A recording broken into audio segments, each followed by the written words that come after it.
11h, Europe 1 Culture Média. Thomas Hill. Et on va démarrer donc chaque jour avec Rémi Jacob, un journaliste qui se nourrit exclusivement d'actu média. Bienvenue Rémi. Une nourriture passionnante. Ben oui, exactement. Alors au sommaire de votre journal des médias, Rémi. Eh bien, je vous donnerai évidemment l'audience de France-Argentine. Elle vient tout juste de tomber, vous le verrez, vous le disiez. Elle est en effet stratosphérique également au menu. 2 émissions cultes de télé-réalité qui pourraient revenir à l'antenne. Et puis, on vous proposera un nouveau rendez-vous pendant les fêtes. Chaque jour, on va aller dans la rue vous demander quel programme vous regarderez le soir à la télévision. C'est vous qui avez la parole et c'est garanti sans langue de bois. Et on commence donc avec l'audience de France-Argentine. Combien de personnes, Rémi, ont suivi la finale hier après-midi ? Eh bien, ce sont, Thomas, 24,1 millions de téléspectateurs qui étaient hier devant TF1. Rien que ça. Alors, ça représente, tenez-vous bien, 81% du public. Et pour rappel, mercredi soir, la demi-finale France-Maroc avait déjà explosé les compteurs avec près de 21 millions de téléspectateurs. Donc ça bat la demi-finale, Absolument. mais est-ce que c'est un record historique d'audience ? Ah oui, record historique pour TF1 et d'ailleurs pour toute chaîne de télévision confondue. Le précédent record était détenu par la demi-finale de la Coupe du Monde 2006 France-Portugal.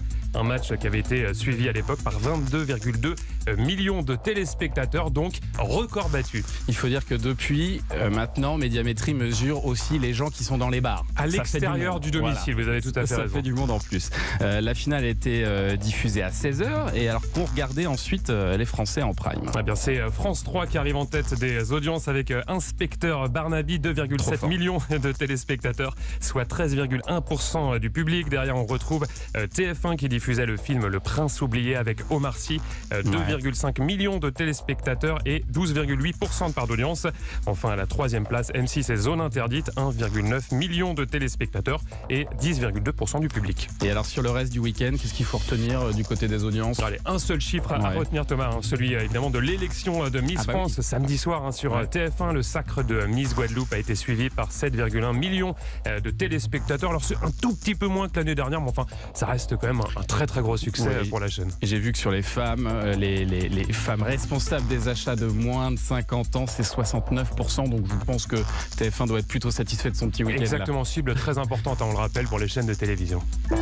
Europe 1, le journal des médias. Allez, on démarre ce journal des médias avec 2 émissions cultes de télé-réalité qui pourraient donc revenir à l'antenne. Exactement, 2 programmes qui ont marqué l'histoire de la télé-réalité, dont évidemment celui-ci. Vous l'avez reconnu. Mais c'est marrant, ça m'avait pas trop manqué. L'hymne de Love Story saison 1, c'était en 2001 et bien plus de 20 ans après. Endemol travaille sur le retour de cette émission ainsi que sur celui de Secret Story. C'est ce qu'a annoncé son président Jean-Louis Blot à Pure Média. Ces 2 programmes permettent, je le cite, de créer du bruit et sont consommables sur Instagram, TikTok, Twitter ou Facebook. Il évoque également dans cette interview une possible arrivée en France de Big Brother. Vous savez, ce format néerlandais qui a lancé la télé-réalité un petit peu partout dans le monde. Format original. Ah, on a entendu le petit bruit d'oiseau Twitter. Les comptes des journalistes suspendus par Twitter vont finalement être rétablis. Oui, Louis Bernard vous en parlait vendredi ici même. Son patron Elon Musk avait banni une dizaine de comptes de journalistes américains. Des journalistes accusés par le milliardaire d'avoir mis en danger sa famille en publiant en temps réel tous les lieux où il se trouvait. Eh bien, on l'a appris samedi. Il a finalement rétro-pédalé. De nombreuses voix s'étaient élevées pour protester contre ces suspensions, qualifiées notamment d'arbitraires par la Commission européenne. J'ai l'impression qu'il passe son temps à rétro-pédaler, Elon Musk. Ça va et bien, Elon Musk. Allez, on revient sur France-Argentine avec le prix des spots de pub qui s'est donc envolé hier sur TF1. Oui, il y a une question que l'on se pose aujourd'hui. Est-ce vraiment rentable pour les marques d'investir autant d'argent ? Car on vous le disait vendredi, les annonceurs ont dû dépenser jusqu'à 330 000 euros. C'est un record pour s'offrir un spot de 30 secondes pendant la mi-temps.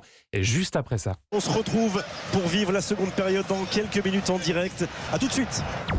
Alors, ces 330 000 euros sont-ils ensuite amortis ? Le jeu en vaut-il vraiment la chandelle ? Eh bien, j'ai posé la question à Bruno Fraioli, spécialiste en économie du sport et directeur de la rédaction de sportbusiness.club. À ce moment précis, on peut toucher sur une cible, on va dire une cible publicitaire, les hommes de 25-49 ans, pratiquement 3 Français, 3 hommes de 25-49 ans sur 10. C'est-à-dire 30% de la population, de cette population-là à un instant T. Alors pour une marque qui va cibler qui est plutôt masculine, 330 000 € finalement, c'est un bon coup. C'est un bon coup, en tout cas pour les marques. On va se demander dans quelques minutes si c'est rentable également pour TF1 de son côté. Est-ce qu'on peut rentabiliser une Coupe du Monde parce que les droits coûtent tellement cher? On en parlera avec le directeur de sport de TF1 tout à l'heure. En attendant, on continue votre journal des médias, Rémi, avec W9 qui lance ce soir en prime une nouvelle série doc consacrée au thème de la monarchie. Ah oui, un thème qui fait recette, vous le savez en ce moment, à l'image du carton de la série The Crown ou encore du récent documentaire Harry et Meghan sur Netflix. Eh bien, W9 investit elle aussi ce créneau avec Famille royale, secret et scandale. C'est le nom de cette nouvelle série documentaire.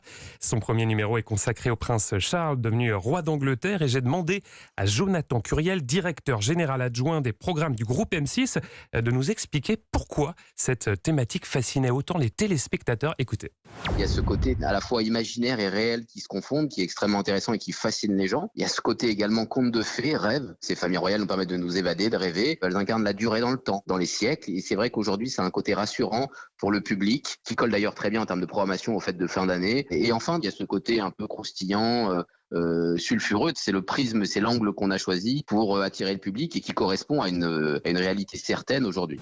C'est donc ce soir sur W9. On termine, Rémi, avec un nouveau rendez-vous pendant ces vacances de Noël. Ça s'appelle le télétrottoir. Racontez-nous cette idée. Alors, principe très simple. Tous les jours, je descends dans la rue avec mon micro et un magazine télé. Ce magazine, je le montre aux gens. Je leur demande tout simplement de me dire quel programme ils vont regarder en prime. Et je vous propose justement de découvrir la sélection d'aujourd'hui, celle de ce lundi 19 décembre. Et vous allez voir que la télé, c'est un petit peu comme le foot. C'est un sujet qui fait beaucoup réagir et peut parfois même diviser. Écoutez.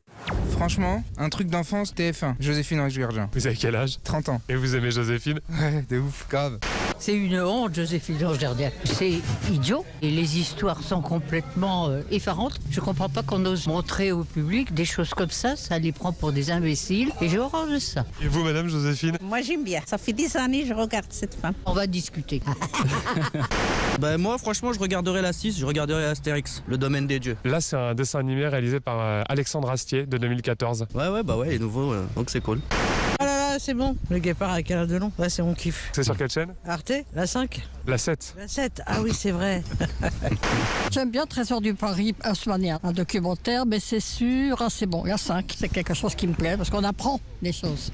France 2, l'art de crime, j'ai regardé la semaine dernière. J'aime bien les professionnalismes des acteurs. Ah non, les séries, depuis Dallas, j'ai arrêté toutes les séries. Elle a arrêté toutes les séries depuis Dallas. Ton univers impitoyable. Ça me rappelle un peu le petit monde des médias, ça.